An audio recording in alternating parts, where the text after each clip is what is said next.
trong lòng anh thấm bao nỗi sầu. Dù không đau nhưng giờ anh vẫn nhớ.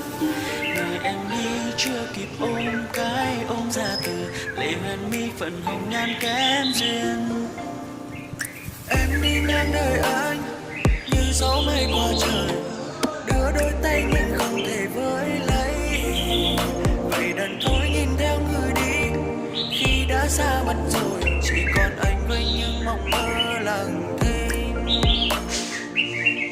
Giờ lòng mang theo những phán lưu gần kề đời nhớ thương không thể nói ra để rồi nhớ nhau.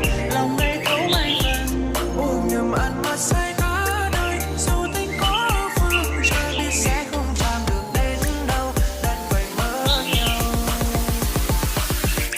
Giờ lòng mang theo những phán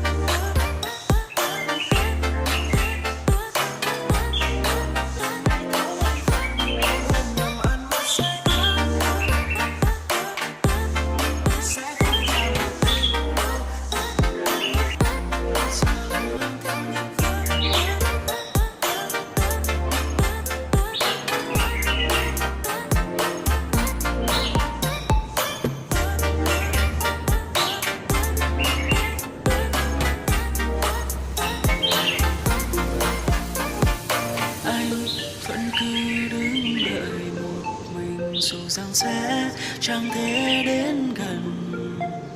Bởi vì em mong anh lắm tựa nhanh hồng, đợi vòng tay nhưng tại sao lỡ duyên. Em đi ngang đời anh như gió mây qua trời, đưa đôi tay nhưng không thể với lấy.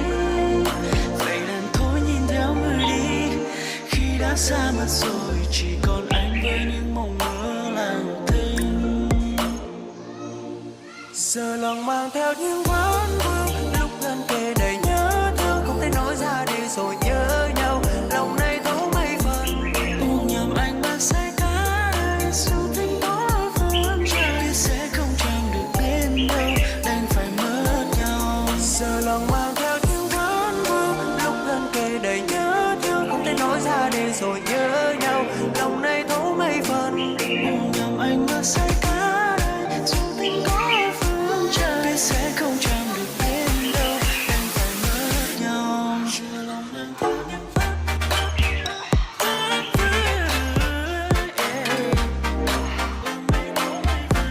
ôm nhầm anh mà say cả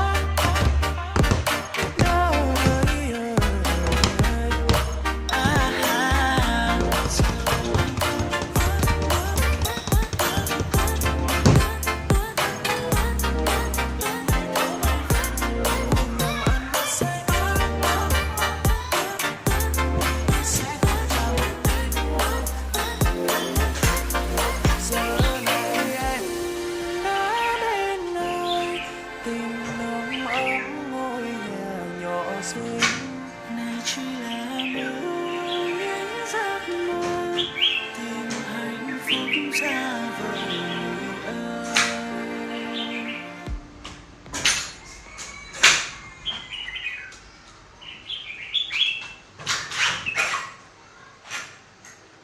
Một chiều mưa trong lòng anh thấm bao nỗi sầu. Dù không đau nhưng giờ anh vẫn nhớ. Ngày em đi chưa kịp ôm